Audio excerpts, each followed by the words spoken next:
Welcome everyone to the first round of the Reykjavik Open tournament here in Reykjavik, Iceland. In this first round, I am playing a local player rated 1973. I have the black pieces, and I did a little bit of preparation before this game, and I saw that he played d4, c4, g3, Catalan against my setup of knight f6, e6. And I had a lot of the decisions that I had to try and make in this game.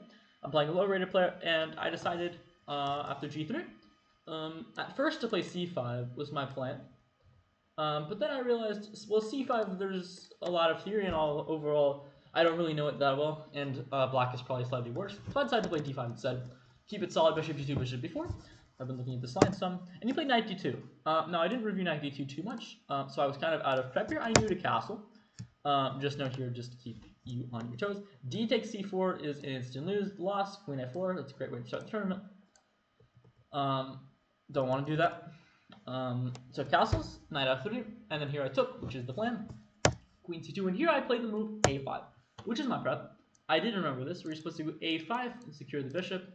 And yeah, the point is taking this pawn is not really good because I can go b6 and develop like this. And then here he played a3, and I actually forgot what to do. My preparation, I checked my file, is actually bishop takes c2. But during the game, I was thinking, I thought I remembered bishop to e7, which is what I played in the game. And it's actually probably good that I played this instead of taking, because he thought for like 10 minutes before taking my pawn with the knight. And yeah, I'm slightly worse, but this is actually not losing for black. It's not even that much worse. And I immediately played b5, which is the best move. Now here he played knight g5. I expected this. I was like, okay, he can move this knight. I didn't think knight e5 this knight e5 was very good, so I just go rook a6, and I'm doing very well.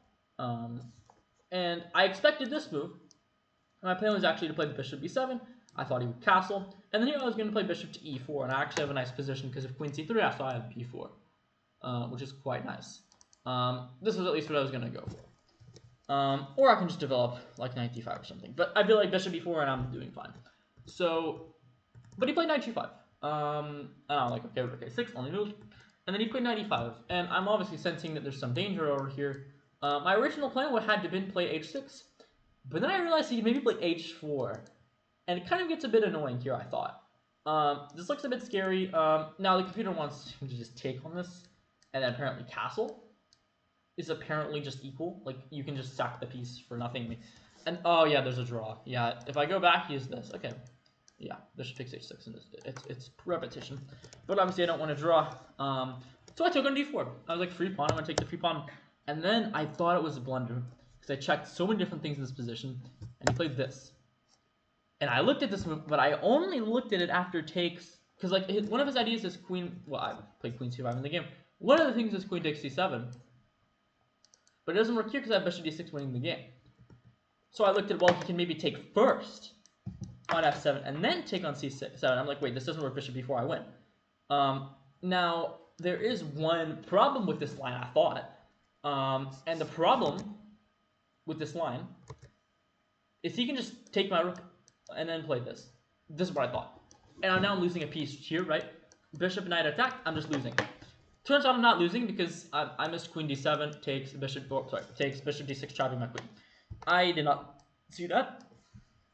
During the game, and I actually started panicking, thinking that I blundered knight takes f7. So what I did here in the game is instead I played queen c5, just trading queens, because originally, well, my plan had been takes knight e5, and I can grab on f2. This is my original plan, because takes knight g4, king e1, knight takes d5, and I thought, okay, I'm up a pawn. But then I realized bishop f4, and his bishops are very strong. And he has very good compensation for the pawn with the two bishops, and I likely will lose c7 in the end. Like knight c4, I thought like maybe b3, and okay, b3 there I have maybe e5, but or knight d6, and I can block it. But yeah, I didn't really like allowing bishop takes c7, but apparently here this is just equal. I thought it was worse giving him the two bishops, so I decided to play bishop d6 instead. And my plan here was okay, he's gonna play knight d3. This is forced. I'm gonna play h6. I thought he would go knight e4, which is the best move. If he goes knight h3, this is horrible. He might have gone knight h3 actually, but I go e5, and I'm just doing very well. If knight f3, my plan is going to just go here with the knight, and, you know, I have an equal position. And if knight e4, my calculation was takes, and I'll just play knight d7 or something. And this is probably close to equal, and it is. White is a tiny bit better, if at all. But what he played was bishop to f4, and I was like, bishop f4. I didn't think about this move because it defends the knight, and then I realized after bishop f4, like, wait, this is a good move. It defends the knight, develops the bishop. I mean, you know, like the knight's still stopping me from playing e5, and then I realized that bishop to f4 is actually a huge mistake. It's a blunder because I can actually play the move h6, and there's no good way to stop g5, followed by g4 and losing the piece. Here, I'm just going to go g5, bishop goes back, g4, and he's just losing here. Because he can't take this because I take the knight, and I'm going to take this and take the rook, which is the entire idea. Now, apparently the engine says that after 94, black is only a little bit better. Because apparently after takes, and g5. Ah, he has rook g1. This is very nice, yeah. And then I can't take because he's going to take and, like, do that. Yeah, that would have been actually interesting if you had actually seen this and gone for it. I'm still better, but I can't take the bishop. Taking the bishop, I think, actually is losing for me. Just want to make sure. Yeah, it's not losing, but white's better. So I have to play, like, what? Oh, king g7. I might have seen king g7 because now I can threaten to take and maybe go here, which is interesting. But he played knight g6, which actually I thought was his best move, attacking the rook. I took the knight, takes, and now I have the 2 knights for the rook.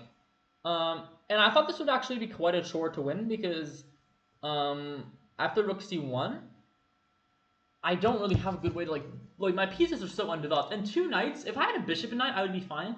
But 2 knights are kind of so like unmobile that if my opponent can activate the pieces and like trade off my rook and like trade these rooks and like trade the bishops, like 2 knights is sometimes not good enough.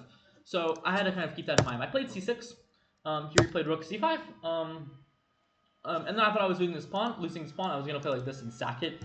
But then I realized he plays rook takes c6, so I was gonna like move this other knight. But like I realized all this is just terrible.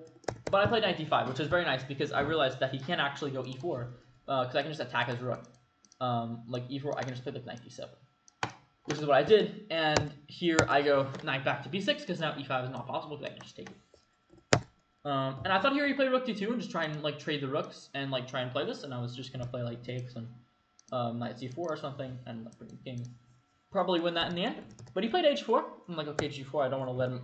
You don't want to let him open up the rook like this unnecessarily. It's still good for black, but I just played g4, h5, and yeah, I mean now like the pawn is coming, but the rook on h6 is not actually that big of a threat, so I just played this. My original plan had been to play e5, which is also good just to try and like stop this, play prophylactically, but I played knight e5. Like knight e5 is fine because after h6 I can just take it, and after takes go king g7. And this is just winning. Because I'm attacking the rook's gotta go, rook h5, and then I bring the knight in.